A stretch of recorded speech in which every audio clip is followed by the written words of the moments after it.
नमस्कार दोस्तों। तो आज के सेशन में यहाँ पर भारत के महान विचारक जीएस 4 इथिक्स का जो पेपर है दृष्टि आईएएस के क्लास नोट्स को हम यहाँ पे देखेंगे। इससे पहले हमने कई सेशन डाल चुके हैं और ये 18 नंबर का जो हमारा सेशन होगा और हम कोशिश करेंगे कि ये जल्दी सेशन समाप्त हो, बाकी के विषय हम जल्दी स्टार्ट करने का प्रयास करेंगे। ठीक है, तो पिछले सेशन हमने जो इंडअप किया था भारत के महान विचारक से, ठीक है, यानी ग्रेट थिंकर्स ऑफ इंडिया, इसके अंतर्गत हम अनेक विचारकों को यहाँ पर देखने का प्रयास करेंगे, जिसके अंतर्गत पहले हमारे कौटिल्य होंगे। आइए बात करते हैं कौटिल्य की। कौटिल्य प्राचीन भारत के महान राजनीतिक प्रशासनिक विचारक थे। उनके अन्य नाम विष्णुगुप्त एवं चाणक्य भी थे। कौटिल्य ने उस समय के महान शिक्षा केंद्र तक्षशिला से शिक्षा प्राप्त की। 14 वर्ष तक अध्ययन करने के बाद 26 वर्ष की आयु में उन्होंने अपनी राजनीति शास्त्र, समाजशास्त्र और अर्थशास्त्र की शिक्षा पूरी की और नालंदा में शिक्षण का कार्य करना शुरू किया। वे राजतंत्र के प्रबल समर्थक थे। उन्हें भारत का मेकियावेली के नाम से भी जाना जाता है। ऐसा कहा जाता है कि मगध के राज दरबार में किसी कारणवश से उनका अपमान किया गया था, तभी उन्होंने नंद वंश के विनाश का विचार किया था।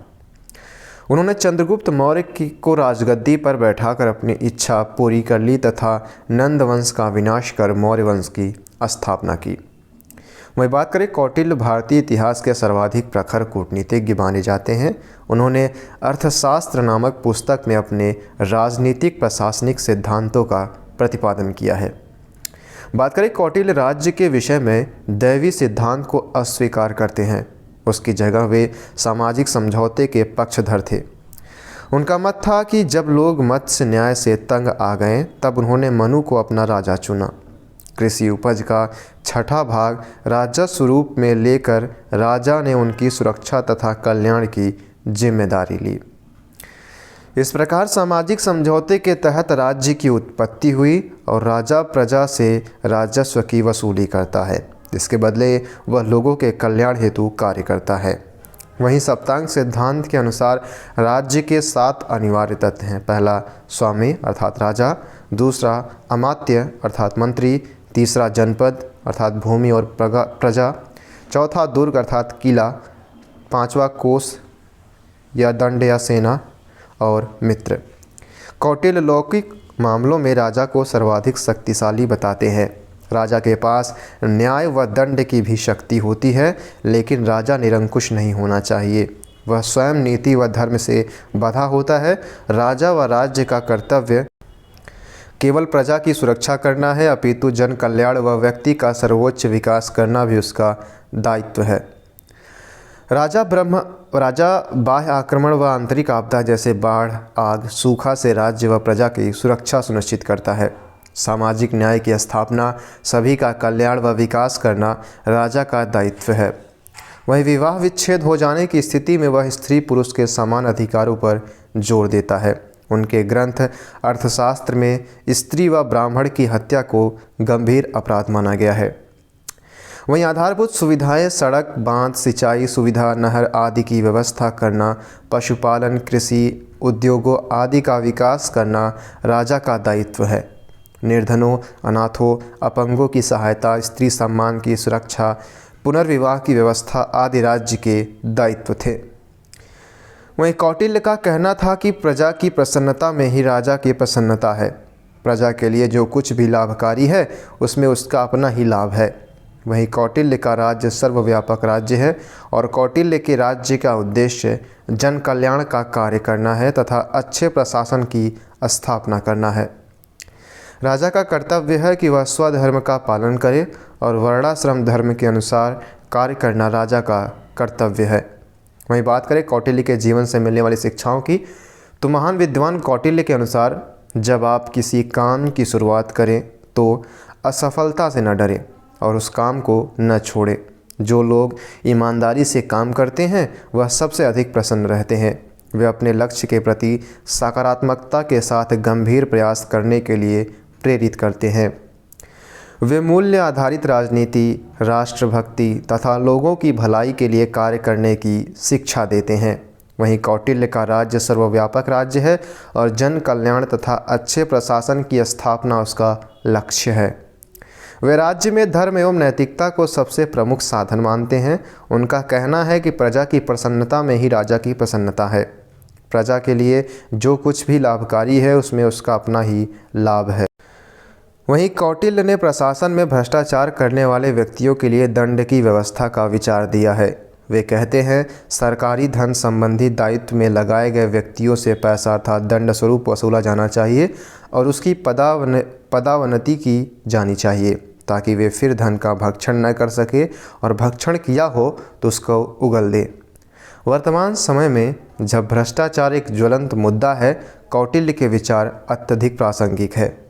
वहीं कौटिल्य भारतीय समाज को शिक्षा के लिए प्रेरित करते हुए कहते हैं कि शिक्षा व्यक्ति का सबसे अच्छा मित्र है।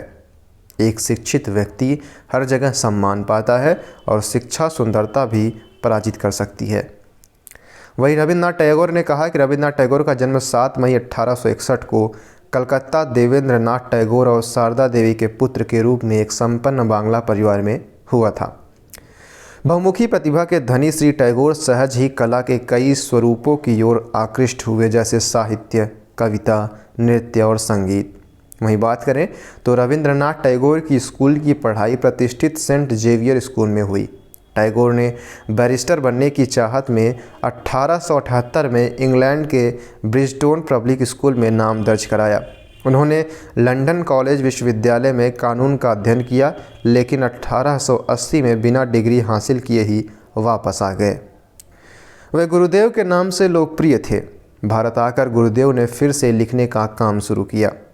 रविन्द्रनाथ टैगोर एक बांग्ला कवि, कहानीकार, गीतकार, संगीतकार, नाटककार, निबंधकार और चित्रकार थे। उन्हें अपनी कविता संग्रह गीतांजलि के लिए सन 1913 में साहित्य के लिए नोबेल पुरस्कार दिया गया था। वहीं बाद में गीतांजलि का जर्मन, फ्रेंच, जापानी, रूसी आदि विश्व की सभी प्रमुख भाषाओं में अनुवाद हुआ और टैगोर की ख्याति दुनिया के कोने कोने में फैल गई। भारत में रविंद्रनाथ टैगोर ने 1880 के दशक में कविताओं की अनेक पुस्तकें प्रकाशित की तथा मानसी 1890 की रचना की। वे एकमात्र कवि हैं जिनकी 2 रचनाएं 2 देशों के राष्ट्रगान बनी। भारत का राष्ट्रगान जनगण मन और बांग्लादेश का राष्ट्रीय गीत आमार सोनार बांग्ला गुरुदेव की ही रचनाएं हैं। टैगोर की कविताओं की पांडुलिपि को सबसे पहले विलियम रोथेनस्टाइन ने पढ़ा था और वे इतने मुग्ध हो गए कि उन्होंने अंग्रेजी कवि यीट्स से संपर्क किया और पश्चिमी जगत के लेखकों, कवियों, चित्रकारों और चिंतकों से टैगोर का परिचय कराया। बाद में यीट्स ने ही अंग्रेजी अनुवाद की भूमिका लिखी। वे मानवतावादी विचारक थे। वहीं बात करें तो 1901 में टैगोर ने पश्चिमी बंगाल के ग्रामीण क्षेत्र में स्थित शांति निकेतन में एक प्रायोगिक विद्यालय की स्थापना की। यहाँ उन्होंने भारत के और पश्चिमी की परंपराओं के सर्वश्रेष्ठ मिलाने का प्रयास किया। यह विद्यालय में ही अस्थायी रूप से रहने लगे और 1921 में यह विश्व भारती विश्वविद्यालय बन गया। वहीं बात करें कि टैगोर के उपन्यास उनकी कविताओं और कहानियों जैसे असाधारण नहीं हैं, लेकिन वे भी उल्लेखनीय हैं। इनमें सबसे ज़्यादा लोकप्रिय है गोरा 1990 और घेरे बाइरे 1916, घर और बाहर जिसे कहते हैं। 1920 के दशक के उत्तरार्ध में टैगोर ने चित्रकारी शुरू की और कुछ ऐसे चित्र बनाए जिन्होंने उन्हें समकालीन अग्रणीय भारतीय कलाकारों में स्थापित कर दिया। वैश्विक शांति, भाईचारे और अध्यात्मवाद के प्रति लगाव उनके रचनात्मक कार्यों में बखूबी झलकता है। उन्होंने धर्म में सांप्रदायवाद का विरोध किया और वे विज्ञान के विध्वंसात्मक प्रयोग से भी काफ़ी आहत थे। वहीं बात करें तो रविन्द्रनाथ टैगोर की मृत्यु 7 अगस्त 1941 को कलकत्ता में हुई। रविन्द्रनाथ टैगोर के जीवन से मिलने वाली शिक्षाओं की बात करें तो टैगोर के जीवन दर्शन में मानवता एवं करुणा का महत्वपूर्ण स्थान है। वे मानव की निर्णय लेने और उसके क्रियान्वित करने की इच्छा शक्ति पर दृढ़ विश्वास करते हैं। वे कहते थे, हम जो भी नवनिर्माण करना चाहते हैं उससे व्यक्ति या समाज किसी के भी आत्मसम्मान को ठेस नहीं पहुंचना चाहिए तथा ऐसा कोई कार्य नहीं करना चाहिए जिससे जीवन के आध्यात्मिक और सांसारिक पक्षों में दुराव हो। टैगोर हमें मानवता, नैतिक मूल्यों, दया, करुणा, प्रेम के प्रति प्रेरित करते हैं। वहीं टैगोर को मानव क्षमता में पूर्ण विश्वास तथा मानव के विवेक पर दृढ़ आस्था थी। टैगोर हमें स्वयं पर विश्वास करने एवं अपनी क्षमताओं का सृजनात्मक दोहन करने की शिक्षा देते हैं। उन्होंने मनुष्य को संकीर्ण सीमाओं से निकलकर वसुधैव कुटुंबकम की भावना से ओतप्रोत होकर विश्व कल्याण का संदेश दिया है। वर्तमान समय में जब वैश्विक प्रतिस्पर्धा गला काट स्तर तक पहुंच चुकी है, इसमें टैगोर के विचार आत्मसात करने की महती आवश्यकता है। टैगोर सभी संस्कृतियों के मध्य समन्वय एवं सहयोग की वैश्विक अवधारणा अंतर्राष्ट्रीयवाद की संकल्पना प्रदान कर मानव कल्याण का पक्ष लेते हैं। यत्र विश्वम भवेत्यम नीड़म के ध्येय वाक्य में उनकी वैश्विक संस्कृति सम्मिश्रण की भावना परिलक्षित होती है। वहीं बात करें, टैगोर शिक्षा के द्वारा प्रकृति के प्रेम संवेदनशील बनने की प्रेरणा देते हैं। वे शिक्षा के द्वारा नैतिक एवं आध्यात्मिक विकास करने की शिक्षा देते हैं। उनके अनुसार शिक्षा का उद्देश्य मात्र परीक्षा उत्तीर्ण करना नहीं वरन बेहतर इंसान बनना है। वहीं बात करें जी कृष्णमूर्ति की, तो जे कृष्णमूर्ति का जन्म तमिलनाडु के एक छोटे से नगर ब्राह्मण परिवार में 12 मई 1895 को हुआ था। 1912 में उन्हें शिक्षा के लिए इंग्लैंड भेजा गया और 1921 तक वे वहाँ रहे। वे एनी बेसेंट के थियोसॉफिकल सोसाइटी से जुड़े रहे और 1927 में एनी बेसेंट ने उन्हें विश्व गुरु घोषित किया, किंतु 2 वर्ष बाद कृष्णमूर्ति ने थियोसॉफिकल विचारधारा से नाता तोड़कर अपने नए दृष्टिकोण का प्रतिपादन आरंभ कर दिया। अब उन्होंने अपने स्वतंत्र विचार देने शुरू कर दिए। कृष्णमूर्ति ने धर्म, अध्यात्म, दर्शन, मनोविज्ञान व शिक्षा को अपनी अंतर्दृष्टि के माध्यम से नए आयाम दिए। वहीं जिद्दू कृष्णमूर्ति की इस नई विचारधारा की ओर समाज का बौद्धिक वर्ग आकृष्ट हुआ और लोग पथ प्रदर्शन के लिए उनके पास आने लगे थे। उन्होंने अपने जीवन काल में अनेक शिक्षा संस्थाओं की स्थापना की, जिसमें दक्षिण भारत का ऋषि वैली स्कूल विशेष उल्लेखनीय है। बात करें भारत के इस महान व्यक्तित्व की, 91 वर्ष की आयु में 17 फरवरी 1986 को मृत्यु हो गई। जे कृष्णमूर्ति ने सदैव ही इस बात पर बल दिया था कि प्रत्येक मनुष्य को मानसिक क्रांति की आवश्यकता है, पर ऐसी क्रांति कहीं बाह्य कारक से संभव नहीं है। व्यक्तित्व के पूर्ण रूपांतरण से ही विश्व से संघर्ष और पीड़ा को मिटाया जा सकता है। हम अंदर से अतीत के बोझ और भविष्य का भय हटा दें और अपने मस्तिष्क को मुक्त रखें। उन्होंने कहा, याद रखें कि मेरा कोई शिष्य नहीं है, क्योंकि गुरु तो सच को दबाते हैं, सच तो स्वयं तुम्हारे भीतर है। सच को ढूंढने के लिए मनुष्य को सभी बंधनों से स्वतंत्र होना आवश्यक है। मनुष्य ने सर्वप्रथम मनुष्य होने से ही मुक्ति की शुरुआत होती है, किंतु आज का मानव हिंदू, बौद्ध, ईसाई, मुस्लिम, अमेरिकी या अरबी हैं। वे कहते हैं कि गंगा बस उतनी नहीं है जो ऊपर ऊपर हमें नज़र आती है। गंगा तो पूरी की पूरी नदी है, शुरू से आखिर तक। जहाँ से उद्गम होता है उस जगह से वहाँ तक जहाँ यह सागर से मिलती है। हमारे होने में भी कई चीज़ें शामिल हैं और हमारी इजादें, सूझें, हमारी अंदाज़े, विश्वास, पूजा पाठ, मंत्र, ये सब के सब तो सतह पर ही हैं। इनकी हमें जांच परख करनी होगी और तब इनसे मुक्त हो जाना होगा। इन सब से सिर्फ उन एक या दो विचारों या एक या दो विधि विधानों से ही नहीं जिन्हें हम पसंद नहीं करते। कृष्णमूर्ति कहते हैं कि जब आप खुद को ही नहीं जानते तो प्रेम व संबंध को कैसे जान पाएंगे। हम रूढ़ियों के दास हैं। भले ही हम खुद को आधुनिक समझ बैठे, मान लें कि बहुत स्वतंत्र हो गए हों, परंतु गहरे में देखें तो हम रूढ़िवादी ही हैं। इसमें कोई संशय नहीं है कि क्योंकि छवि रचना के खेल को अपना आपने स्वीकार किया है और परस्पर संबंधों को इन्हीं के आधार पर स्थापित करते हैं। यह बात उतनी ही पुरातन है जितनी कि ये पहाड़ियाँ। यह हमारी एक रीति बन गई है, हम इसे अपनाते हैं, इसी में जीते हैं और इसी से एक दूसरे को यातनाएं देते हैं। तो क्या इस रीति को रोका जा सकता है? उन्होंने हमेशा इस बात पर जोर दिया कि मनुष्य की वैयक्तिक और सामाजिक चेतना दो भिन्न चीज़ें नहीं, पिंड में ही ब्रह्मांड है। उन्होंने बताया कि वास्तव में हमारे भीतर की पूरी मानव जाति, पूरा विश्व प्रतिबिंबित है। उन्होंने प्रकृति और परिवेश से मनुष्य के गहरे रिश्ते और प्रकृति और परिवेश से अखंडता की बात की। अपने कार्य के बारे में उन्होंने कहा, यहाँ किसी विश्वास की कोई मांग या अपेक्षा नहीं है, यहाँ अनुयायी नहीं है, पंथ संप्रदाय नहीं है, वह किसी भी दिशा में उन्मुख करने के लिए किसी तरह का फुसलाना प्रेरित करना नहीं है, और इसलिए हम एक ही तल पर, एक ही आधार पर और एक ही स्तर पर मिल पाते हैं, क्योंकि तभी हम सब एक साथ मिलकर मानव जीवन के अद्भुत घटनाक्रम का अवलोकन कर सकते हैं। जय कृष्णमूर्ति अपने शैक्षिक विचारों के माध्यम से शिक्षक और शिक्षार्थी को यह उत्तरदायित्व सौंपते हैं कि वे एक अच्छे समाज का निर्माण करें, जिसमें सभी मनुष्य प्रसन्नतापूर्वक जी सके और शांति और सुरक्षा में हिंसा के बिना, क्योंकि आज के विद्यार्थी ही कल के भविष्य हैं। वहीं बात करते हैं जय कृष्णमूर्ति के जीवन से मिलने वाली शिक्षाओं की, तो प्रसिद्ध चिंतक जय कृष्णमूर्ति के अनुसार शिक्षा का उद्देश्य सही रिश्तों की स्थापना केवल व्यक्तियों के बीच ही नहीं बल्कि व्यक्ति और समाज के बीच भी। इसलिए यह आवश्यक है कि शिक्षा सबसे पहले अपनी मनोवैज्ञानिक प्रक्रिया को समझने में व्यक्ति की सहायक हो। वे शिक्षा के लिए प्रेरित करते हुए उसे समग्र व्यक्तित्व के विकास का माध्यम मानते हैं। वहीं बात करें कृष्णमूर्ति आंतरिक अनुशासन पर अधिक जोर देते हैं।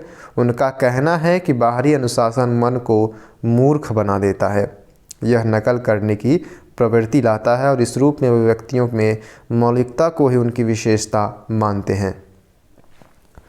उन्होंने सदैव इस बात पर जोर दिया कि मनुष्य की वैयक्तिक और सामाजिक चेतना दो भिन्न चीज़ें नहीं हैं। वे प्रकृति और परिवेश में मनुष्य के गहरे रिश्ते और अखंडता की प्रेरणा देते हैं। वही बात करें तो जय कृष्णमूर्ति ने किसी जाति, राष्ट्रीयता अथवा धर्म में अपनी निष्ठा व्यक्त नहीं की, न ही वे किसी परंपरा से आबद्ध रहे। वे मानव निर्मित सभी विभाजनों, दीवारों, विश्वासों, दृष्टिकोणों और पूर्वाग्रहों से परे जाकर मानवता को महत्व देने की प्रेरणा देते हैं। उन्होंने कहा है कि मनुष्य को स्वयं बोध के द्वारा अपने आप से परिचय करते हुए स्वयं को भय, सत्ता, प्रामाण्य, पूर्वाग्रहों और पूर्व संस्कारों और रूढ़िबद्धता से मुक्त करना होगा। यही मनुष्य में व्यवस्था और आमूल-चूल मनोवैज्ञानिक परिवर्तनों का आधार हो सकता है। वे व्यक्तियों के जीवन में आमूल-चूल परिवर्तन के माध्यम से संपूर्ण विश्व में मानवता की वास्तविक प्रगति की ओर उन्मुख होने की शिक्षा देते हैं। अब बात करते हैं ओशो रजनीश की। देखिए, रजनीश का जन्म 11 दिसंबर 1931 को मध्य प्रदेश में हुआ था। उन्हें बचपन से रजनीश चंद्र मोहन के नाम से जाना जाता था। 1955 में जबलपुर विश्वविद्यालय से उन्होंने स्नातक एवं सागर विश्वविद्यालय से स्नातकोत्तर की शिक्षा प्राप्त करने के बाद 1959 में व्याख्याता का पद संभाला और रजनीश की कई कृतियां चर्चित रही। इनमें है संभोग से समाधि तक, मृत्यु है द्वार अमृत का और संभावनाओं की आहट, प्रेम दर्शन के नाम प्रमुख हैं। उन्होंने पुरातनवाद के ऊपर नवीनता तथा क्रांतिकारी विजयी पाने का प्रयास किया है। रजनीश कहते हैं कि स्त्री को अपनी मुक्ति के लिए अपने व्यक्तित्व को खड़ा करने की दिशा में सोचना चाहिए। उसे पुरुषों के बनाए मार्ग की बजाय खुद उसके सृजित मार्गों पर जाना पड़ेगा। जीवन को ज़्यादा सुंदर और सुखद बनाने के लिए उसे प्रयास करना पड़ेगा। तभी स्त्री का मान, स्त्री का सम्मान उसकी प्रतिष्ठा है। रजनीश विभिन्न धर्मों के अनुयायियों के बीच होने वाले दंगों के बारे में कहते हैं, ये हिंसा है और इसे जातीय हिंसा कहना गलत है। इसके लिए राजनीति जिम्मेदार है। राजनीति की वजह से ऐसा होता है। होना यह चाहिए कि राज्य की नज़र में विभिन्न धर्मों के अनुयायियों के मध्य किसी प्रकार का भेदभाव नागरिकों के लिए होना चाहिए। अलग अलग धर्म के लिए अलग अलग कानून बनाने से समस्या का समाधान नहीं होगा। ओशो ने हर एक पाखंड पर चोट की है। उनकी नज़र में सन्यासी वह है जो अपने घर, संसार, पत्नी और बच्चों के साथ रहकर पारिवारिक सामाजिक जिम्मेदारियों को निभाते हुए ध्यान और सत्संग का जीवन जिए। वहीं रजनीश कहते हैं कि अक्सर जिसको हम बुरा आदमी कहते हैं उसमें एक ज़िंदगी होती है, उसमें उतार चढ़ाव होते हैं और अक्सर बुरे आदमी के पास ज़िंदगी के गहरे अनुभव होते हैं। अगर वह उनका उपयोग कर ले तो संत बन जाए। अच्छा आदमी कभी संत नहीं बन पाता। अच्छा आदमी बस अच्छा आदमी ही रह जाता है। सज्जन यानी मीडियोकर, जिसे कभी बुरे होने की भी हिम्मत नहीं की, वह कभी संत होने की भी सामर्थ्य नहीं जुटा सकता। रजनीश को उनके यौन संबंधी विचारों के कारण परंपरागत समाज के कोप का भाजन बनना पड़ा है, लेकिन इससे रजनीश को कोई फ़र्क नहीं पड़ा। वे स्पष्ट कहते हैं कि हमने यौन क्रिया को सिवाय गाली के आज तक दूसरा कोई सम्मान नहीं दिया। हम तो बात करने में भी भयभीत होते हैं। हमने इसे इस भांति छिपा कर रख दिया है जैसे वह है ही नहीं, जैसे उसका जीवन में कोई स्थान ही नहीं है, जबकि सच्चाई यह है कि उसमें ज़्यादा महत्वपूर्ण मनुष्य के जीवन में कुछ और भी नहीं है, कुछ भी नहीं है। रजनीश कहते हैं कि उन्हें इसमें कोई दिलचस्पी नहीं है कि अपनी विचारधारा में किसी को बदलूं। वे कहते हैं कि मेरी कोई विचारधारा नहीं है, और दूसरी बात, मेरा विश्वास है कि किसी को बदलने का प्रयास हिंसा है या उसके व्यक्तित्व में, उसकी विशिष्टता में, उसकी स्वतंत्रता में दखल देना है। बात करें ओशो रजनीश के जीवन से मिलने वाली शिक्षाओं की, तो प्रसिद्ध दार्शनिक एवं आध्यात्मिक गुरु ओशो रजनीश जीवन दर्शन मुख्य रूप से प्रेम एवं खुशी पर केंद्रित है। वे जीवन के प्रत्येक पक्ष का उत्सव इस तरह आनंद लेने की शिक्षा देते। वहीं बात करें कि ओशो रजनीश ने मानवों के प्रति प्रेम की भावना पर बल दिया है। वे लिंग, जाति, धर्म, क्षेत्र, मूल, वंश आदि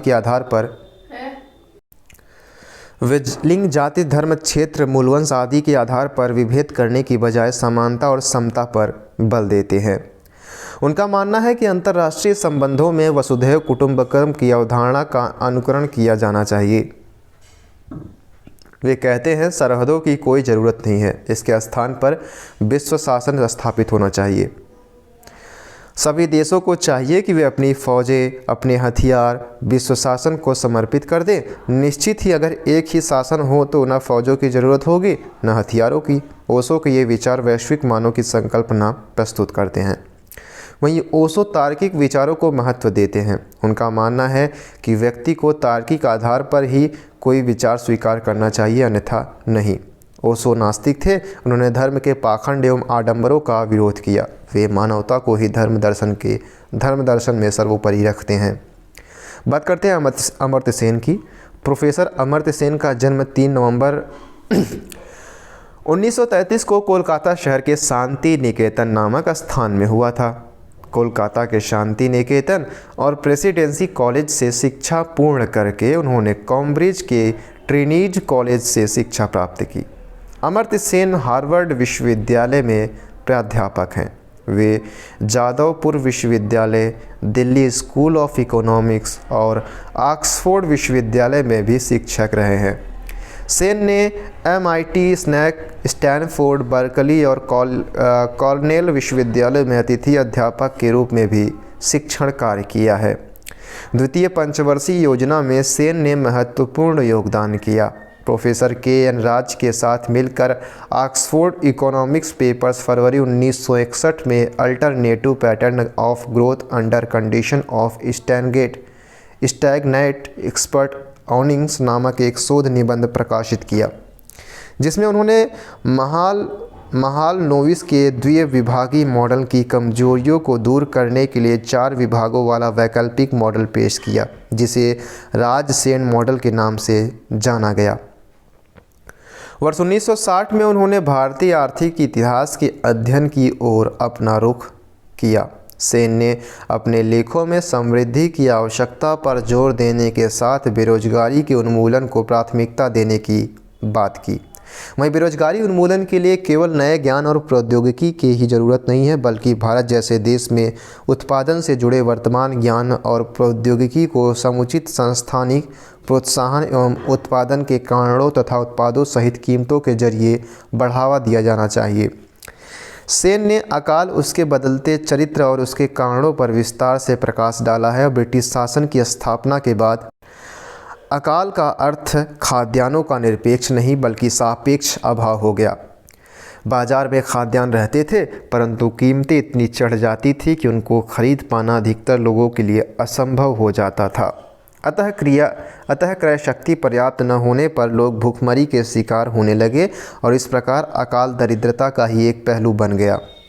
वहीं सेन ने 1981 में प्रकाशित अपनी पुस्तक पॉवर्टी एंड फेमिन्स में इंटाइटलमेंट अप्रोच सिद्धांत रखा। सेन ने कहा कि अकाल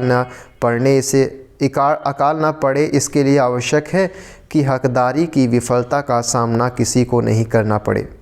इसके लिए आवश्यक है कि संपत्ति संबंधों में आमूल परिवर्तन होने के साथ साक्षरता, शिक्षा तथा स्वास्थ्य संबंधी सुविधाएं प्रदान की हकदारी का विफलता या समाप्ति से लोगों की रक्षा की जाए। सेन नव उदारवादी भूमंडलीकरण के विरोधी हैं।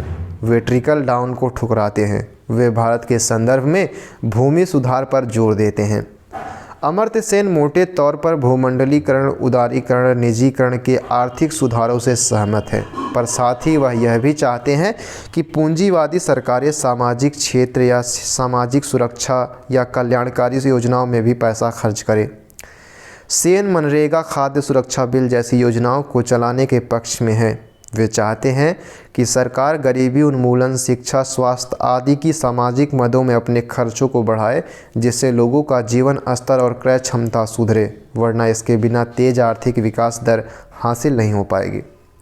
वहीं अमर्त्य सेन का कहना है कि पहली प्राथमिकता सामाजिक विकास या सजीव पुनर्वितरण एवं एक्टिव रीडिस्ट्रीब्यूशन होना चाहिए और सरकार को शिक्षा, स्वास्थ्य, गरीबी उन्मूलन आदि कार्यक्रमों को हाथ में लेना चाहिए। वे विकास दर के ऊपर सामाजिक विकास को प्राथमिकता देते हैं। सेन ने अकाल व गरीबी पर काफ़ी अध्ययन किया है। वे कहते हैं कि यह जरूरी नहीं कि भोजन की पर्याप्त मात्रा समाज में उपलब्ध होने के बावजूद गरीबों को भोजन मिल ही जाएगा, क्योंकि जमाखोरी, महंगाई आदि के कारण हो सकता है कि गरीब आबादी भोजन खरीद ही न सके। इसलिए वे सरकार से मांग करते हैं कि सरकारें वितरण अर्थात उपभोक्ता सामग्री के क्षेत्र में हस्तक्षेप करें।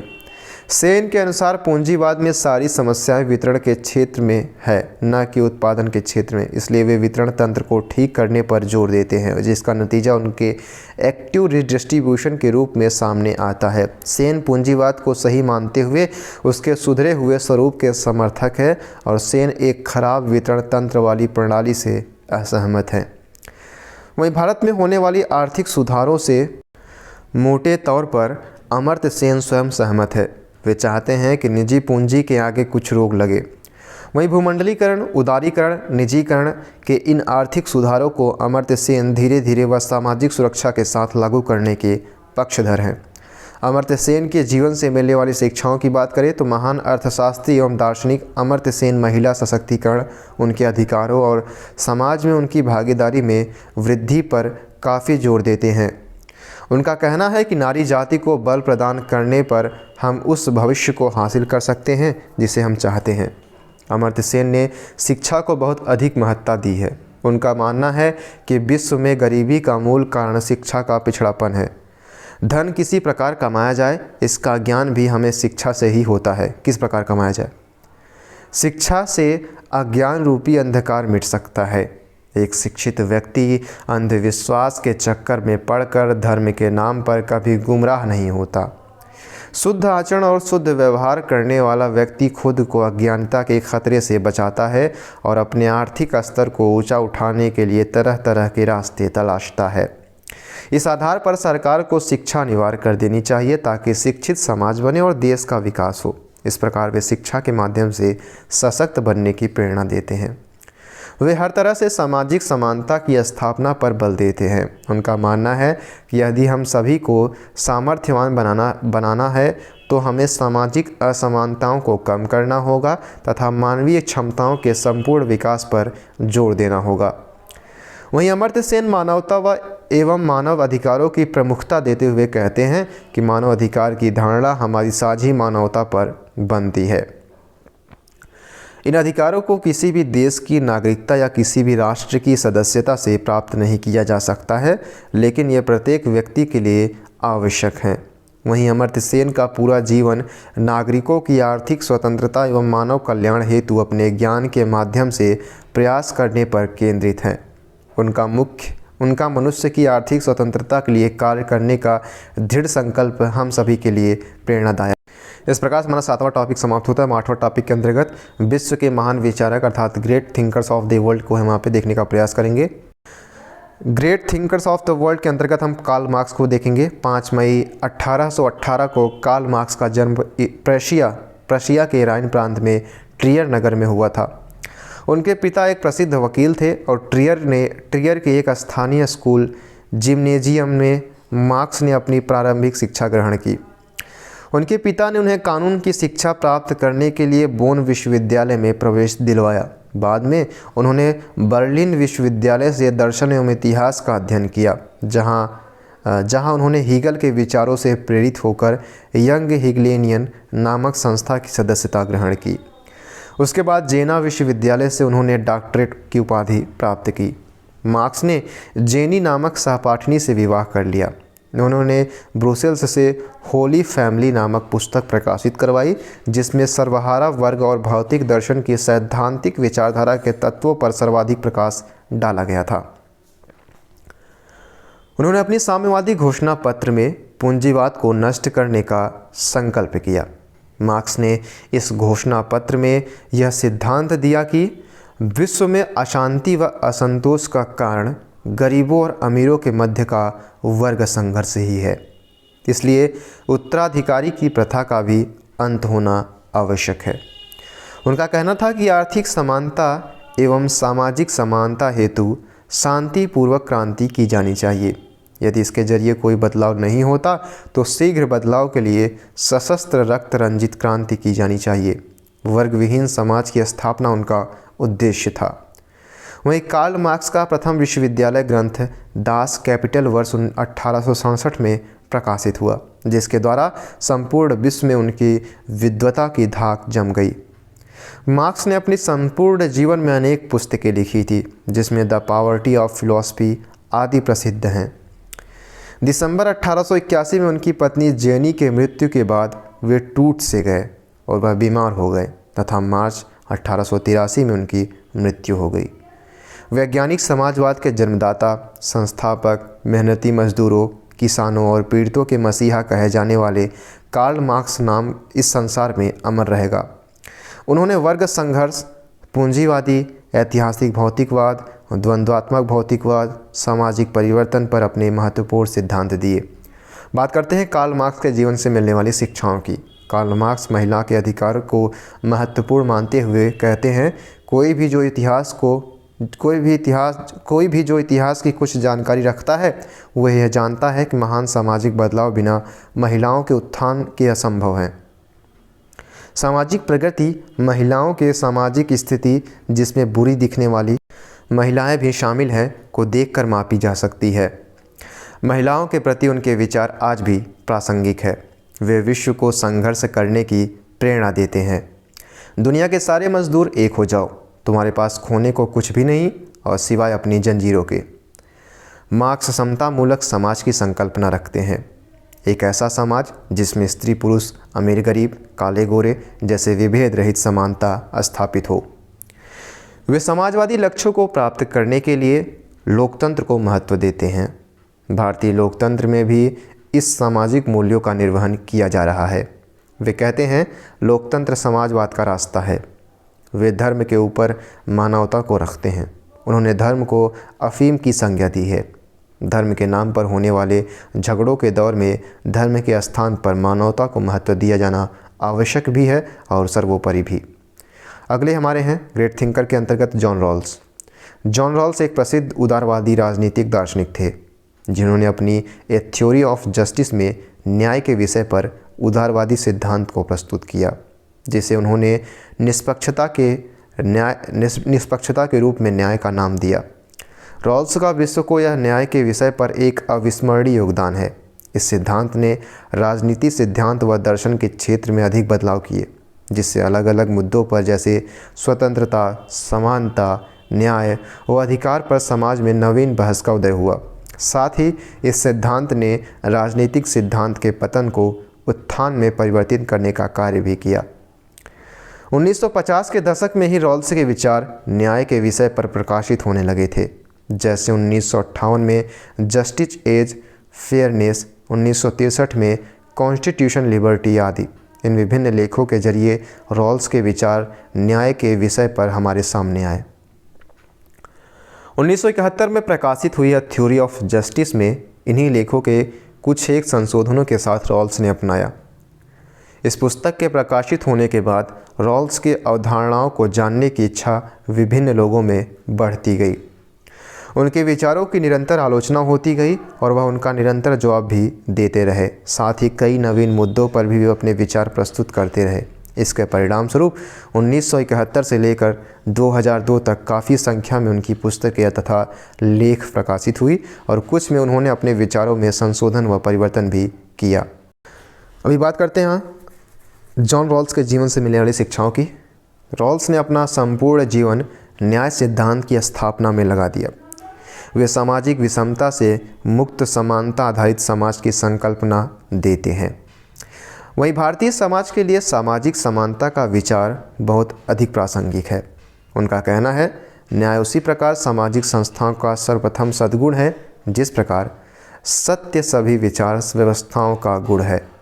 कोई भी सिद्धांत चाहे वह कितना भी आकर्षक तथा लाभकारी क्यों न हो, उसे निश्चित ही खारिज व संशोधित किया जाएगा यदि वह असत्य है। जैसे कानून और संस्थाएं भले ही कितने कुशल तथा व्यवस्थित क्यों न हो, उन्हें निश्चित ही संशोधित अथवा समाप्त कर दिया जाएगा यदि वह अन्यायपूर्ण है।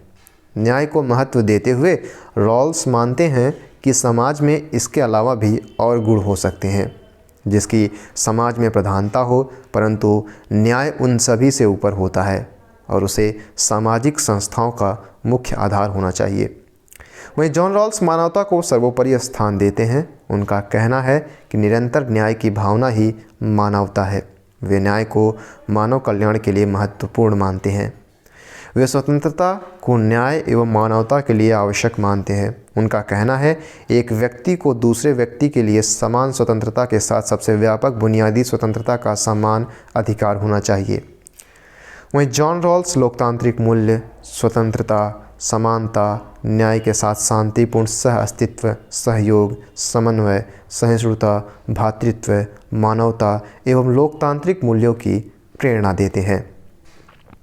अगले ग्रेट थिंकर्स के अंतर्गत हमारे मैक्स वेबर आते हैं। मैक्स वेबर का जन्म 1864 में अरफर्ट में सक्सनी प्रांत प्राशिया में हुआ था। वह एक जर्मन दार्शनिक, समाजशास्त्री, राजनीतिक, न्याय विज्ञानी, अर्थशास्त्री थे।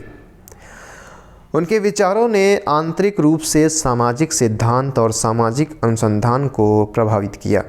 वेबर विधिपरक एंटी पॉजिटिववाद के एक प्रमुख समर्थक थे, जो उद्देश्य को समझने के आधार पर व्याख्यात्मकता बल्कि विशुद्ध अनुभववादी की बजाय के जरिए सामाजिक क्रिया के अध्ययन को महत्व दिया। वेबर की मुख्य बौद्धिक चिंता धर्मनिरपेक्षता, तर्कसंगतता और विचलन की प्रक्रिया को समझती थी, जो कि पूंजीवाद और आधुनिकता के जन्म के साथ जुड़ी हुई थी। वेबर को धर्म के समाजशास्त्र और आर्थिक समाजशास्त्र संबंधी अवधारणा के विकास के लिए जाना जाता है, जो उन्होंने अपनी पुस्तक Protestant ethic and spirit of capitalism में प्रस्तुत किया था। मार्क्स के ऐतिहासिक भौतिकवाद के विरुद्ध वेबर ने पूंजीवाद की उत्पत्ति को समझने के लिए एक साधन के रूप में धर्म में एम्बेडेड सांस्कृतिक प्रभावों के महत्व पर बल दिया। वेबर ने एक राज्य के रूप में सत्ता को परिभाषित किया है जो सफलतापूर्वक किसी क्षेत्र में भौतिक शक्ति के वैध उपयोग के एकाधिकार का दावा करता है। उन्होंने नौकरशाही के विश्लेषण पर बल दिया, जो आधुनिक तर्कसंगत कानूनी अर्थात वैध प्राधिकार अधिकार पर आधारित है। वेबर ने आर्थिक इतिहास के साथ साथ आर्थिक पद्धति और सिद्धांत निर्माण में महत्वपूर्ण भूमिका निभाई। प्रथम विश्व युद्ध के पश्चात गठित वेबर उदार जर्मन डेमोक्रेटिक पार्टी के संस्थापकों में एक थे। वह संसद में सीट प्राप्त करने में विफल रहे, परंतु सीमित समिति के सलाहकार के रूप में कार्य किए। इस समिति ने 1919 में दुर्भाग्यपूर्ण लोकतांत्रिक वाइमर संविधान का मसौदा तैयार किया और 1920 में वेबर की मृत्यु हो गई। इनके जीवन से शिक्षाओं की मिलने वाली बात किया जाए तो मैक्स वेबर प्रशासन को वैध प्राधिकृत सत्ता से संपन्न होने पर स्वीकार्यता देने की बात करते हैं। नौकरशाही सिद्धांत पूरे विश्व में प्रशासन की आधारभूत संरचना का भाग है। वहीं वेबर प्रशासक तथा नेता के लिए गुणों का निर्धारण भी करते हैं। उनका कहना है, राजनेता के लिए 3 प्रमुख निर्णायक गुण हैं: जुनून, उत्तरदायित्व की भावना, आनुपातिक विचार या अनुपात की भावना। वेबर नैतिकता आधारित सत्ता को वैधता प्रदान करते हैं। मूल्य एवं नैतिकता उनके चिंतन का मुख्य आधार है। उन्होंने युक्ति संगत बौद्धिकता एवं मानव संबंधों को समाज के लिए आवश्यक बताया। उनकी युक्ति संगत बौद्धिकता की अवधारणा भावनात्मक बुद्धिमत्ता के समान है। आइए बात करते हैं भारतीय दर्शन में नैतिक विचारों की। भारतीय दर्शन को मुख्य रूप से वैदिक दर्शन तथा वेदोत्तर दर्शन में विभाजित किया गया है। वैदिक दर्शन का आधार 4 वेद हैं, जिन्हें अपौरुषेय माना जाता है। वेदोत्तर को नास्तिक दर्शन तथा आस्तिक दर्शन में विभाजित किया जाता है। यहाँ आस्तिक तथा नास्तिक शब्द का ईश्वर की अवधारणा से कोई स्पष्ट संबंध नहीं है। आस्तिक दर्शन वे दर्शन है जो वेदों को सत्य मानते हैं, अतः अपनी विवेचना के लिए वैदिक ज्ञान को आधार भूमि के रूप में प्रयुक्त करते हैं, जबकि नास्तिक दर्शन वेदों में विश्वास नहीं करते। नास्तिक दर्शन के लिए वैदिक ज्ञान को आधार भूमि के रूप में प्रयुक्त करते हैं, जबकि नास्तिक दर्शन वेदों में विश्वास नहीं करते हैं। नास्तिक दर्शन के अंतर्गत चार्वाक, जैन तथा बौद्ध दर्शन आते हैं, जबकि आस्तिक दर्शन के अंतर्गत सांख्य, योग, न्याय, वैशेषिक, पूर्व मीमांसा और उत्तर मीमांसा या वेदांत आते हैं। इन 6 आस्तिक दर्शनों को खड़ दर्शन या हिंदू दर्शन या सनातन धर्म भी कहा जाता है, सनातन दर्शन भी कहा जाता है। इस वर्गीकरण को निम्नलिखित चित्र के माध्यम से समझाया जा सकता है। देखो हमने क्या कहा कि वैदिक दर्शन को वेदोत्तर दर्शन भी कहते हैं। ठीक, इसके अंतर्गत हमने क्या देखने का प्रयास किया? इसके अंतर्गत हमने देखने का प्रयास किया है, इसको 2 भागों में बांटा गया है। पहला है नास्तिक दर्शन और दूसरा है आस्तिक दर्शन। ठीक है, अब इसकी परिभाषा के अंदर हमने देखा कि नास्तिक दर्शन क्या है कि जो वेदों को न मानने वाले, और आस्तिक दर्शन क्या है, वेदों को मानने वाले। अब नास्तिक अर्थात वेदों को न मानने के अंतर्गत भी ये 3 विचारक यहाँ पे आते हैं। पहला है चार्वाक, दूसरे हैं जैन और तीसरे हैं बौद्ध। ठीक, चार्वाक में भी 2 हैं। ठीक है, एक तो धूर्त चार्वाक है और दूसरा है सुशिक्षित चार्वाक। और जैन में एक श्वेतांबर है, दूसरे दिगंबर हैं, जबकि बौद्ध में 3 हैं, महायान, हीनयान और नवबौद्ध। ठीक, महायान और हीनयान आपने पढ़ा ही होगा। इसी के अंतर्गत आस्तिक दर्शन के अंतर्गत यहाँ पे हमने देखा है, इसको मानने वाले हैं सांख्य, जिसमें कपिल मुख्य हैं, और योग अर्थात पतंजलि, और इसके साथ ही साथ में न्याय, गौतम, और वैशेषिक अर्थात कणाद इसके मुख्य हैं।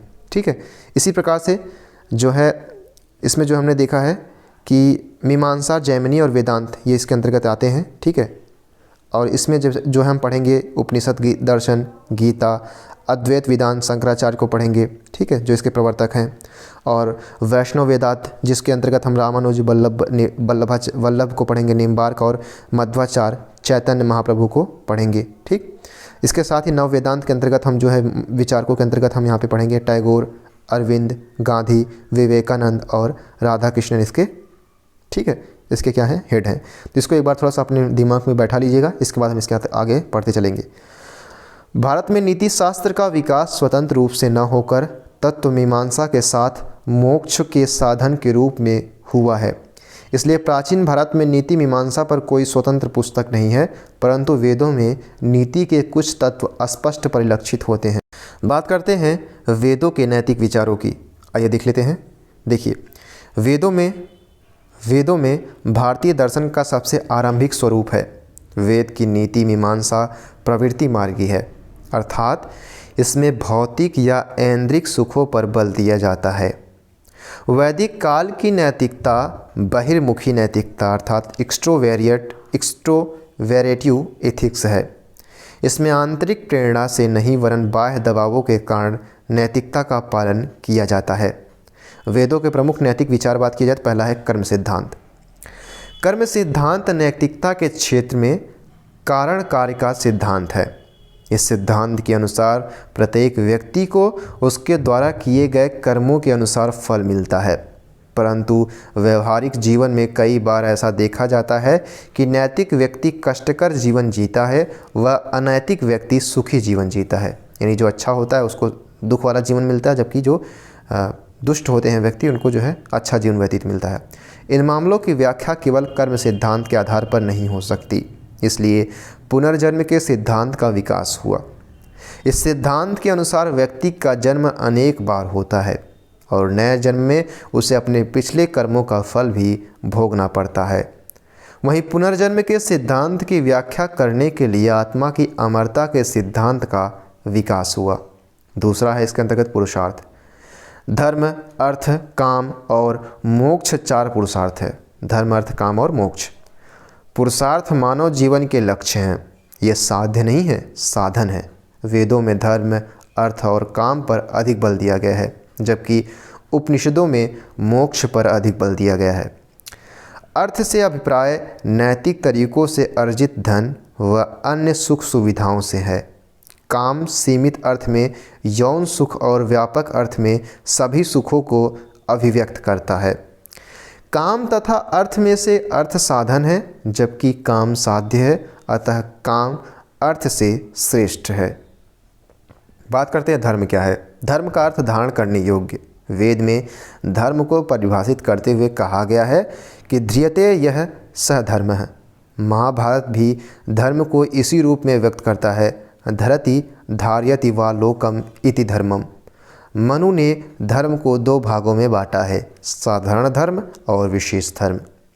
बात करें साधारण धर्म सभी के लिए समान था, परंतु विशेष धर्म वर्ण के अनुसार था। जैसे ब्राह्मण के लिए अध्ययन अध्यापन, क्षत्रिय के लिए सुरक्षा और वैश्य के लिए व्यापार तथा शूद्र के लिए ऊपर के तीनों वर्णों की सेवा। मनु ने धर्म के 10 लक्षण भी गिनाए हैं। पहला धैर्य अर्थात धृति, दूसरा क्षमा, मन पर नियंत्रण अर्थात दम, चौथा अस्तेय, शौच, इस इंद्रिय निग्रह, बुद्धि, विद्या, सत्य व अक्रोध। और इस प्रकार भारत में धर्म का संबंध मूलतः व्यक्ति के आचरण से है। अब बात करें वहीं तो पश्चिम में धर्म के समानांतर रिलीजन शब्द है, जो कि री अर्थात पुनः तथा लिगेर अर्थात बांधना से मिलकर बना है। इसका शाब्दिक अर्थ है फिर से बांधना। पश्चिमी धार्मिक दर्शन के अनुसार ईश्वर और मनुष्य पहले एक साथ ही थे, परंतु मनुष्य की पाप प्रवृत्ति के कारण अलग हो गए। उस अलगाव को दूर करने के लिए अर्थात आत्मा व परमात्मा को आपस में पुनः बांधने के लिए जो व्यवस्था है वही रिलीजन है। इस तरह रिलीजन अनिवार्य रूप से ईश्वर की अवधारणा से जुड़ा है, जबकि धर्म के साथ ऐसा नहीं है। वर्तमान में धर्म को नैतिकता तथा रिलीजन अर्थात मजहब दोनों के अर्थ में प्रयुक्त किया जाता है। मित्र धर्म, छात्र धर्म, पुत्र धर्म जैसी अभिव्यक्तियाँ मित्र, छात्र तथा पुत्र के नैतिक दायित्वों की ओर ही संकेत करती हैं। यहाँ धर्म का अर्थ नैतिकता और अधर्म का अर्थ अनैतिकता से है। महात्मा गांधी धर्म की इसी धारणा के समर्थक थे और इसी संबंध में उनका प्रसिद्ध कथन है, धर्म विहीन राजनीति मृत देह के समान है, जिसे नष्ट कर दिया जाना चाहिए। इस अर्थ में राजनीति में धर्म होना ही चाहिए और इससे किसी को आपत्ति नहीं होनी चाहिए, परंतु धर्म का प्रयोग मजहब के अर्थ में भी किया जाता है और इस अर्थ में धर्म का राजनीतिक में समावेश नहीं होना चाहिए और यह संविधान की मूल भावना के खिलाफ है। वहीं नेहरू इसी संदर्भ में मानते थे कि राजनीति में धर्म नहीं होना चाहिए। अगला हमारा है मोक्ष। भारतीय दर्शन में मोक्ष जीवन का चरम लक्ष्य या सर्वोच्च शुभ है। इसे निःश्रेयस अर्थात निश्चित रूप से मंगलकारी कहा गया है। 9 भारतीय दर्शनों में 8 जो कि चारवाक दर्शन को छोड़ करके मोक्ष की धारणा के समर्थक है।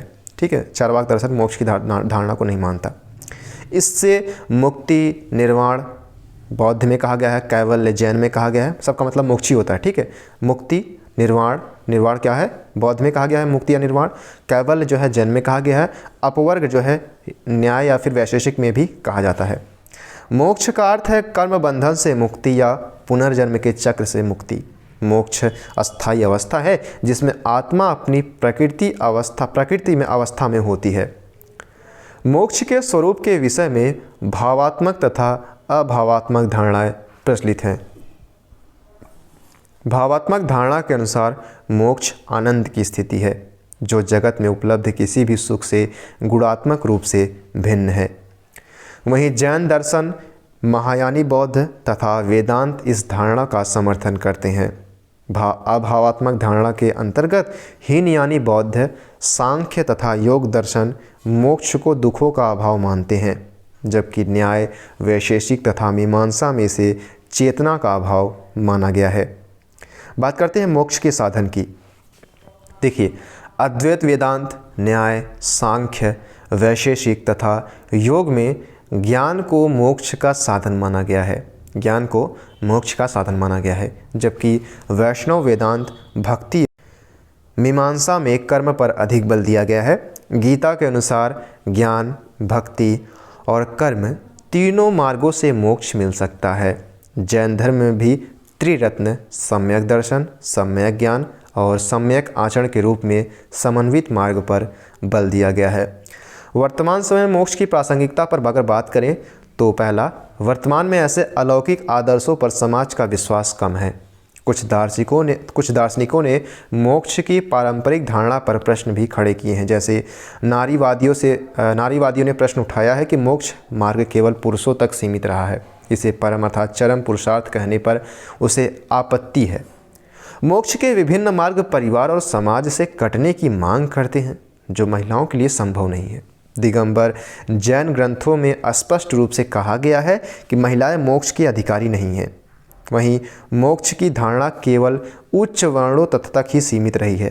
डॉक्टर अंबेडकर तथा नव बौद्ध विचारकों का आक्षेप है कि मोक्ष समता मूलक समाज के पक्ष में नहीं है। यह धारणा व्यक्ति को परलोकवादी बनाती है, जिससे इहलौकिक विकास की संभावनाएं कम हो जाती हैं।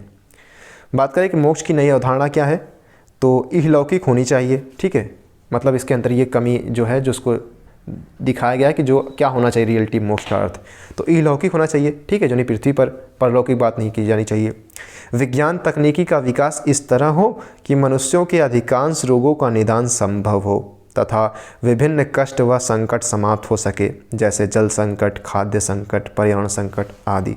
वहीं तीसरा, विश्व के सभी समाज एक ऐसी नीति मीमांसा को स्वीकार करे जिसमें निम्नलिखित लक्षण हो। पहला, मानव मात्र की समानता, न लिंग भेद, न प्रजाति भेद, न वर्ग भेद, न राष्ट्रीयताओं के भेद इत्यादि, यानी मानव मात्र की समानता होनी चाहिए। प्रत्येक व्यक्ति को इतनी स्वाधीनता हो कि वह अपनी रुचियों के अनुसार अपने जीवन को परिभाषित कर सके। वहीं मनुष्यों के अलावा प्राणी जगत तथा पेड़ पौधे के प्रति भी संवेदनशीलता का विकास हो। इसके साथ ही साथ में अंतर्राष्ट्रीय नैतिकता का विकास हो, ताकि राष्ट्रवाद के नाम पर विभिन्न युद्धों से आदि से बचा जा सके। अगर ये सभी स्थितियां उपलब्ध होगी तो ही इहलौकिक जीवन ही मोक्ष जैसा हो सकता है। बात करते हैं जीवन मुक्ति और विदेह मुक्ति की। बौद्ध, अद्वैत वेदांत, सांख्य व योग के अनुसार मोक्ष जीवित रहते हुए मिल सकता है। जीवित रहते हुए प्राप्त होने वाले मोक्ष को जीवन मुक्ति तथा मृत्यु के बाद प्राप्त होने वाले मोक्ष को विदेह मुक्ति कहते हैं। वहीं बौद्ध धर्म में जीवन मुक्ति को निर्वाण तथा विदेह मुक्ति को परिनिर्वाण कहा गया है। न्याय, वैशेषिक मीमांसा तथा वैष्णव वेदांत दर्शन केवल विदेह मुक्ति में विश्वास रखते हैं। गौरतलब है कि मोक्ष का धारणा कर्म की धारणा पर आधारित है। कर्म तीन तरह के माने गए हैं: संचित कर्म, संचयमान कर्म और प्रारब्ध कर्म। वहीं संचित कर्म ऐसे कर्म हैं जो सिंचित तो हो चुके हैं, परंतु जिनका फल मिलना अभी प्रारंभ नहीं हुआ है। व्यक्ति द्वारा किए जा रहे कर्म जो निरंतर संचित हो रहे हैं, संचयमान कर्म कहलाते हैं। प्रारब्ध कर्म भी संचित कर्म ही हैं, परंतु इन कर्मों का फल मिलना प्रारंभ हो चुका है। जीवन मुक्ति के संबंध में तीन बातें विचारणीय है। संचित कर्म जलकर राख हो जाते हैं। दूसरा, जीवन मुक्त व्यक्ति जो भी कर्म करता है उसमें व्यक्तिगत लाभ की लालसा नहीं होती। गीता की भाषा में इन्हें निष्काम कर्म कहते हैं और बुद्ध की भाषा में अनासक्त कर्म। बुद्ध के अनुसार ये कर्म भुने हुए बीज की तरह होते हैं जो फल उत्पन्न करने की क्षमता नहीं रखते। जीवन मुक्त व्यक्ति के संचयमान कर्म नहीं होते। तीसरा है, चूँकि प्रारब्ध कर्मों का फल मिलना शुरू हो चुका है, इसलिए यह प्रक्रिया नहीं रुकेगी। जीवन मुक्त व्यक्ति तब तक देह से युक्त रहेगा जब तक इन कर्मों का फल नहीं मिल जाएगा। इसके बाद देहपात के साथ ही वह विदेह मुक्त हो जाएगा। बात करते हैं वर्णाश्रम धर्म की। वर्ण व्यवस्था तथा आश्रम व्यवस्था वर्णाश्रम धर्म के दो प्रमुख स्तंभ है। समाज को 4 वर्णों ब्राह्मण, क्षत्रिय, वैश्य और शूद्र में विभाजित किया गया है तथा प्रत्येक व्यक्ति के उसके वर्ण के अनुसार कार्य निर्धारित हैं। व्यक्ति के जीवन को 100 वर्ष का मानकर उसे 4 आश्रमों में भी विभाजित किया गया है। ये 4 आश्रम हैं। ब्रह्मचर्य आश्रम प्रथम 25 वर्ष, दूसरा है गृहस्थ आश्रम, ब्रह्मचर्य आश्रम के बाद 25 वर्ष यानी 50 वर्ष टोटल। तीसरा है वानप्रस्थ आश्रम अर्थात गृहस्थ आश्रम के बाद 25 वर्ष 75 वर्ष हो गया, और संन्यास आश्रम जो सबसे अंत में आते हैं 25 वर्ष, ठीक है, यानी घर सबका त्याग कर देना। ब्रह्मचर्य आश्रम में इंद्रिय संयम पर जोर दिया जाता है तथा अध्ययन और विभिन्न कौशल सीखने का प्रयास किया जाता है। गृहस्थाश्रम में विवाह, संतानोत्पत्ति तथा नैतिकता के दायरे में रहते हुए जीवन का सामान्य सुख भोग किया जाता है। और वानप्रस्थ आश्रम में व्यक्ति के मुख्य कार्य संयम पूर्वक जीते हुए अन्य व्यक्तियों को नैतिक जीवन जीने के लिए मार्गदर्शन देना और आत्मचिंतन तथा ईश्वर चिंतन करते रहना है। वहीं संन्यास आश्रम में एकमात्र उद्देश्य मोक्ष प्राप्ति होता है। जीविकोपार्जन के लिए भिक्षाटन किया जाता है और साथ ही मानव मात्र के कल्याण का प्रयास किया जाता है। अगला हमारा है संस्कार। संस्कार के 2 अर्थ हैं। पहला, नैतिक मूल्य जो बार बार अभ्यास से सद्गुण या आदत बन गए हैं। संस्कार बनने का अर्थ है व्यक्ति अब यह कार्य किसी चेतन निर्णय प्रतिक्रिया के आधार पर नहीं बल्कि बिना सोचे विचारे आदत के रूप में करेगा। उदाहरणतः पहला चरण, बच्चे द्वारा माता पिता के पैर छूना, बाहरी दबाव, डांट आदि के कारण जो है बच्चे माता पिता के पैर छूते हैं। दूसरा चरण, बाहरी दबाव समाप्त किंतु आदत नहीं पड़ी है, ऐसी स्थिति में सोचकर निर्णय करना फिर पैर छूना। तीसरी स्थिति क्या है? संस्कार की स्थिति, जैसे कि कोई बड़ा दिखाई दे बिना किसी सोच विचार के उसके पैर छू लेना। ठीक है, ये क्या होता है? ये हमारे संस्कार के रूप में, स्थिति के रूप में आ जाता है। ठीक है, यानी जीवन की 3 स्थितियाँ बताई गई है। पहला, जो डांट दबाव के कारण बच्चे जो हैं पैर छूते हैं। दूसरी बार क्या होता है कि बच्चे में जब बौद्धिक स्तर पर उनका विकास हो जाता है तब वो क्या होते हैं, तब वो विचार के छूते हैं कि छूना चाहिए पैर या फिर नहीं। ठीक है, वो अपनी मन स्थिति का प्रयोग करते हैं। तीसरी स्थिति में जब वो कार्य करते करते हैं वो हमारे संस्कारों में ढल जाता है, तब हम बिना सोचे विचारे वो कार्य कर देते हैं। जीवन की विभिन्न अवस्थाएं वैदिक साहित्य में प्रयास किया गया है कि व्यक्ति के जीवन को विभिन्न नैतिक व्यवस्थाओं में बांट दिया जाए। जिस तरह उसके उम्र के अनुसार 4 आश्रम बनाए गए हैं, वैसे उसके जीवन को 16 अन्य चरणों में भी बांटा गया है, जिन्हें संस्कार कहते हैं। पहला है कि पहले 3 संस्कार जन्म से पूर्व, जैसे उत्तम संतान की प्राप्ति हेतु गर्भाधान संस्कार है।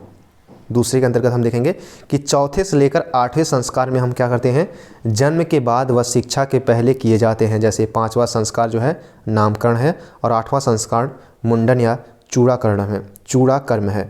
वहीं 9वें से लेकर 13वें संस्कार के अंतर्गत शिक्षा प्राप्ति से संबंधित है। जैसे 11वां संस्कार है उपनयन या यज्ञोपवीत है। वहीं 14वें एवं 15वें संस्कार में विवाह से संबंधित है। जैसे 15वां संस्कार पाणी ग्रहण से है।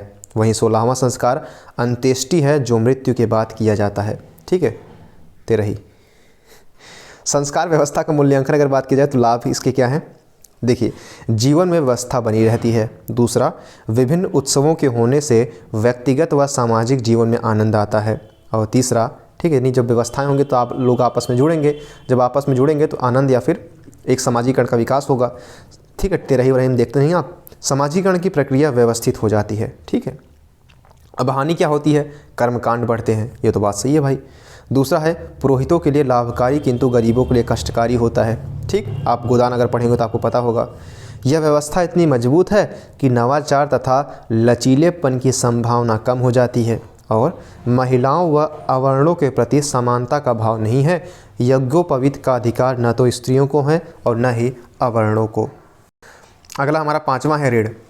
व्यक्ति अपने नैतिक कर्तव्यों को भूल न जाए, इसलिए वैदिक नीति मीमांसा में ऋण की धारणा विकसित की गई है। इसका अर्थ है कि व्यक्ति पर शुरू से ही 3 ऋण होते हैं, जिन्हें चुकाना उसका धर्म है। इन्हें चुकाए बिना उसे मुक्ति नहीं मिल सकती। ये 3 ऋण हैं। पहला है देव ऋण, ईश्वर के प्रति ऋण, इसे चुकाने के लिए विभिन्न अनुष्ठान करने होते हैं। दूसरा है ऋषि ऋण, ऋषि मुनियों तथा गुरुओं के प्रति ऋण, इसे चुकाने के लिए इनकी आज्ञा मानना, इनको आर्थिक सहायता करना इत्यादि है।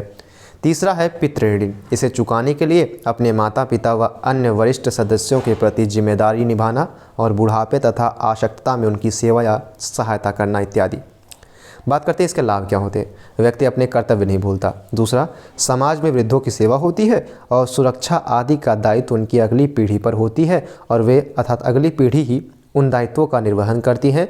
इससे वृद्धों की सामाजिक सुरक्षा के लिए वैकल्पिक संस्थाओं का आवश्यकता नहीं पड़ती।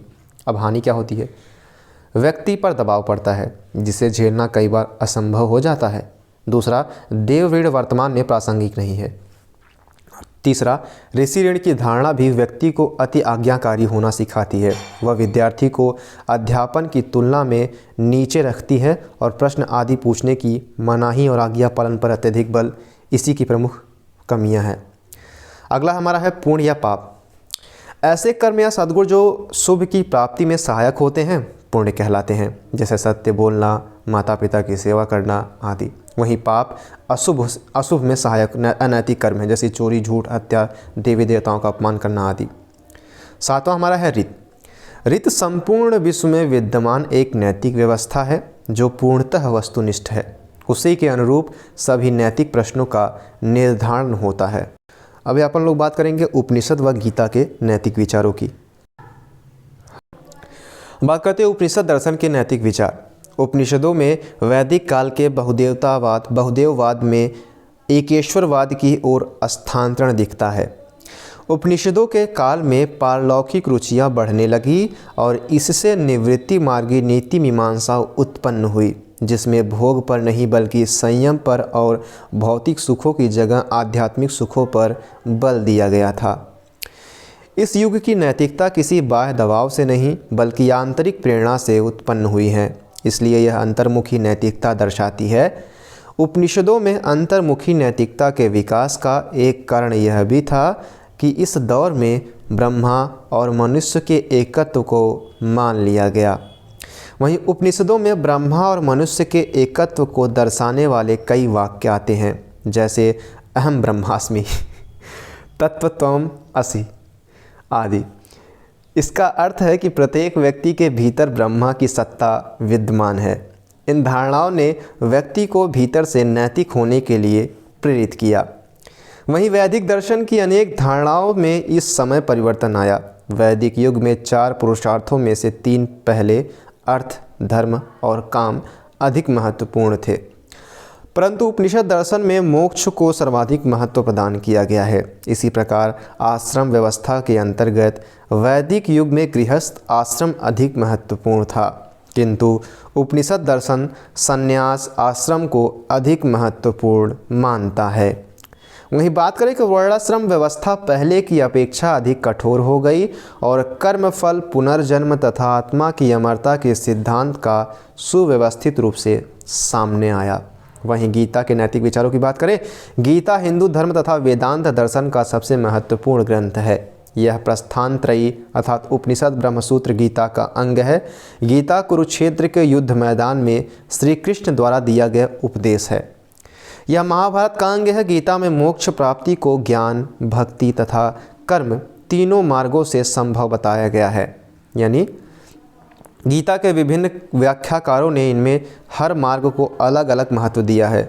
अद्वैत वेदांतों के व्याख्याकार शंकराचार्य ने गीता भाष्य में ज्ञान मार्ग की प्रधानता स्थापित की है तथा भक्ति व कर्म मार्ग को ज्ञान मार्ग का सहयोगी बताया है, जबकि वैष्णव वेदांत के संस्थापक रामानुज ने भक्ति को सर्वप्रमुख माना है। वहीं नव्य वेदांत के अंतर्गत माने जाने वाले बाल गंगाधर तिलक गीता रहस्य में तथा गांधी अनासक्ति योग में कर्म को प्रमुखता दी है। बात करें कि गीता में नैतिकता तथा धर्म को लगभग समान अर्थों में प्रयोग किया गया है। गीता कर्म सिद्धांत के साथ साथ पुनर्जन्म तथा आत्मा की अमरता दोनों को मान्यता देती है। गीता के अनुसार आत्मा को न तो कोई शस्त्र काट सकता है, न आग जला सकती है और न हवा सुखा सकती है, अर्थात आत्मा अमर है। अहम ब्रह्मास्मि। नैनं छिदन्ति शस्त्राणि नैनं दहति पावकः न चैनं क्लेदयन्त पापो न शोषयति मारुतः। जिस प्रकार वस्त्र पुराने हो जाने पर व्यक्ति पुराने वस्त्र त्याग कर नए वस्त्र धारण कर लेता है, उसी प्रकार आत्मा शरीर पुराना हो जाने पर नया शरीर धारण कर लेती है। इसके अतिरिक्त गीता ने अवतारवाद के अवधारणा को भी पुष्ट किया है। गीता में कृष्ण स्वयं कहते हैं अवतारवाद की अवधारणा को भी पुष्ट किया है। गीता में कृष्ण स्वयं कहते हैं कि धर्म को पुनः स्थापित करने के लिए वे हर युग में अवतार लेते हैं। यदा यदा हि धर्मस्य ग्लानिर्भवति भारत अभ्युत्थानं धर्मस्य तदात्मानं सृजाम्यहं परित्राणाय साधूनां विनाशाय च दुष्कृतां धर्मस्य संस्थापनार्थं संभवानि युगे युगे। इसके अतिरिक्त गीता में निष्काम कर्मयोग तथा स्थित प्रज्ञ की धारणा का भी विवेचना की गई है। वहीं निष्काम कर्मयोग की बात करें, इसका सामान्य अर्थ है कि व्यक्ति को निष्काम भाव से अर्थात फल की इच्छा रखते हुए केवल अपना कर्तव्य करने पर बल देना चाहिए। यहाँ योग का अर्थ है मार्ग से है। समग्रता से कहे तो निष्काम कर्मों का मार्ग ही व्यक्ति को बंधन से मुक्ति की ओर ले जाने में सक्षम है। यह सिद्धांत भारतीय दर्शन में कर्तव्यवाद का प्रतिनिधि सिद्धांत है, जिसकी तुलना जर्मन दार्शनिक कांट के कर्तव्य के लिए कर्तव्य सिद्धांत से की जाती है। निष्काम का अर्थ अगर बात की जाए तो गीता में कहा गया है कि यद्यपि प्रत्येक व्यक्ति को कर्म के अनुसार फल अवश्य मिलता है, किंतु नैतिकता का तकाजा है कि व्यक्ति फल के लोभ के लिए कर्म न करे, वह सफलता और असफलता के अविचलित रहे। गीता के दूसरे अध्याय के 47वें और 48वें श्लोक में श्री कृष्ण ने कहा है, तुम्हारा अधिकार कर्म करने में ही है, उसके फल पर नहीं। अतः फल की इच्छा से प्रेरित होकर तुम्हें कोई कर्म नहीं करना चाहिए। सिद्धि असिद्धि में संभाव रखते हुए तथा फल की आकांक्षा का त्याग करते हुए तुम कर्म करो, यही कर्मयोग है। वहीं निष्काम कर्म की स्थिति में आने के लिए मानसिक नियंत्रण और इंद्रिय संयम करना जरूरी है। श्री कृष्ण ने कहा है कि यद्यपि मन अत्यंत चंचल है और उसकी गति वायु से भी अधिक तेज है, तब भी निरंतर अभ्यास और वैराग्य द्वारा उसे नियंत्रित किया जा सकता है। कर्म का अर्थ अगर बात किया जाए तो गीता में कर्म की धारणा को स्पष्ट करने के लिए स्वधर्म शब्द का प्रयोग किया गया है। इसका अर्थ वर्ण के अनुसार कर्म से है, अर्थात व्यक्ति को अपने वर्ण के अनुसार ही कर्म करना चाहिए। यानी वर्ण व्यवस्था को ये समर्थन देता है गांधी जी की तरह अर्थात व्यक्ति को अपने वर्ण के अनुसार ही कर्म करना चाहिए। अर्जुन के क्षात्र धर्म को उद्बोधित करने की प्रक्रिया में श्री कृष्ण ने स्वधर्म की धारणा पर बल दिया है। ध्यातव्य है कि गीता में वर्ण धर्म को महत्व तो दिया गया है, किंतु वर्ण अनुसार विभाजित कार्यों को ऊंचा या नीचा नहीं माना गया है। ठीक है, यानी वर्ण व्यवस्था को इसने समर्थन तो किया है, लेकिन ऊंचा या नीचा नहीं माना है। साथ ही वर्णों का निर्धारण जन्म से नहीं कर्मों के अनुसार माना गया है। तो सबसे बड़ी बात क्या है कि वर्णों का निर्धारण ये इन्होंने क्या माना है, जन्म से नहीं लेकिन कर्मों के अनुसार माना। जैसा आप कर्म करेंगे उसी के हिसाब से आपका वर्ण होगा। गीता के 4 अध्याय के 13वें श्लोक में श्री कृष्ण का कथन है कि विभिन्न वर्णों का विभाजन कर्मों के आधार पर ही तय किया गया है और उसके जन्म के आधार पर नहीं। इसी प्रकार से स्थित प्रज्ञ। अगला हमारा है मोक्ष मार्ग। गीता के अनुसार 3 मार्ग उचित है, लेकिन ऐसा लगता है कि कर्म मार्ग को केंद्रीय महत्व दिया गया है। महात्मा गांधी और तिलक ने एक श्लोक के आधार पर दावा किया है कि गीता कर्म मार्ग को सर्वश्रेष्ठ बताती है। यह श्लोक 12वें अध्याय का 12वां श्लोक है, जिसका भाव है निरंतर अभ्यास से ज्ञान बेहतर है और ज्ञान से भक्ति बेहतर है और भक्ति से बेहतर है कर्मों के फल की आकांक्षा से मुक्ति। इस श्लोक को छोड़ दे तो सामान्यतः यही भाव निकलता है कि प्रत्येक मनुष्य अपने स्वभाव के अनुसार मार्ग का चयन करने के लिए स्वतंत्र है। गीता के नैतिक विचारकों का मूल्यांकन अगर बात किया जाए, पहला है, आमतौर पर यह संभव नहीं है कि किसी कर्म के मूल में कोई कामना न हो। तब भी अगर व्यक्ति सीमित मात्रा में भी इस आदर्श की उपलब्धि कर ले तो भावनात्मक स्तर पर अत्यधिक परिपक्व हो सकता है। पूर्णतः स्थित प्रज्ञ होना भले ही संभव न हो, किंतु वह ऐसा आदर्श है कि उसकी ओर जितना हो सके बढ़ते रहना चाहिए। जीवन में सुखों और दुखों से बचना संभव नहीं है, किंतु उसके नकारात्मक प्रभावों से बचा जा सकता है और अपने मन को ऐसी संतुलित स्थिति में लाने का अर्थ यही है कि स्थित प्रज्ञ के आदर्श की ओर बढ़ा जाए। वर्ण के अनुसार स्वधर्म की धारणा अप्रासंगिक नहीं है, वहीं पारलौकिक मोक्ष की धारणा भी अप्रासंगिक नहीं है। गीता और कांट की तुलना की अगर बात कही जाए तो समानताएं क्या है? गीता में फल की आसक्ति का विरोध है। कांट ने इसे ही अन्य रूप में कहा है, कर्तव्य के लिए फल के लिए नहीं। कर्तव्य के लिए है, फल के लिए नहीं। दोनों में मन और इंद्रिय के नियमन पर बल दिया गया है। और दोनों में भौतिक सुखों की बजाय आध्यात्मिक सुखों पर बल दिया गया है। दोनों संकल्प स्वातंत्र अर्थात फ्रीडम ऑफ विल के समर्थक हैं, अर्थात दोनों मानते हैं कि मनुष्य के आचरण उसकी स्वतंत्रता इच्छा शक्ति का परिणाम है, अतः मनुष्य अपने कर्मों के प्रति उत्तरदायी है। अंतर की अगर बात की जाए तो गीता में नीति शास्त्र ईश्वर पर आधारित है। ईश्वर ने नहीं स्वयं नैतिक सिद्धांत का प्रतिपादन किया है। ईश्वर ने ही स्वयं जो है वो नैतिक सिद्धांतों का प्रतिपादन किया है, जबकि कांट के अनुसार ईश्वर स्वयं नीति शास्त्र पर निर्भर है। कांट ने निश्चित अर्थों में ईश्वर का अस्तित्व नहीं माना है। उसकी धारणा है कि विश्व में नैतिक व्यवस्था को चलाने के लिए ईश्वर के अस्तित्व में आस्था रखी जानी चाहिए। ठीक है, रखी जानी, आस्था आप रख सकते हैं, लेकिन ईश्वर की जो है नकारा गया है छोटी मात्रा में। गीता के अनुसार फल की आकांक्षा के बिना कर्म करना है, किंतु यह तय है कि फल मिलेगा। वहीं कांट के अनुसार फल मिलने की कोई गारंटी नहीं है, सिर्फ संभावना है कि फल मिलेगा। वहीं गीता में कठोरता अपेक्षाकृत कम है और सहज मानवीय भावनाओं के लिए अवकाश बना हुआ है, जबकि कांट के यहाँ कठोरवाद और सहज भावनाओं और वासनाओं का पूर्ण दमन जरूरी है। बहुत कठोरतावाद है कांट। गीता में नैतिकता के कुछ अपवादों को भी स्वीकार किया गया है। इसका अर्थ है सीमित अर्थों में डिओन्टोलॉजी पर टीलियोलॉजी भारी पड़ गई है। जैसे हिंसा नहीं करनी चाहिए, लेकिन अगर कर्तव्य के लिए ज़रूरी हो तो उसे स्वीकार किया जा सकता है। ठीक है, जैसे कि गांधी जी ने क्या कहा था, एक बछड़ा था जो कि तड़प रहा था, काफ़ी तड़प रहा था, अगर वो जीता भी तो तड़प के मरता। तो उसने अपने गांधी जी ने कहा अपने सेवक से कि उसे गोली मारकर उसकी हत्या कर दो। ठीक है, तो उनके कहने का मतलब क्या है कि हिंसा पर तो उन्होंने विरोध किया है, गांधी जी ने स्वयं कहा, जबकि वो हिंसा के पूर्ण विरोधी हैं, लेकिन उन्होंने कहा कि जब कोई ऐसी परिस्थिति आती है जहां पर हिंसा जो है अहिंसा से काफ़ी ऊंची हो तो वहां पर हिंसा कर देना चाहिए। ठीक है, लेकिन अगर कर्तव्य के लिए ज़रूरी हो तो उसे स्वीकार किया जा सकता है। कांट के यहाँ डिओन्टोलॉजी अपने चरम पर है और नैतिक नियमों में किसी अपवाद की अनुमति नहीं की है। अगला हमारा जो टॉपिक होगा वो होगा चारवाक दर्शन के नैतिक विचार, जिसको हम अगले सेशन में देखेंगे। आई होप आपको वीडियो समझ में आया होगा। So keep loving, keep supporting and keep stay with us. Thank you so much.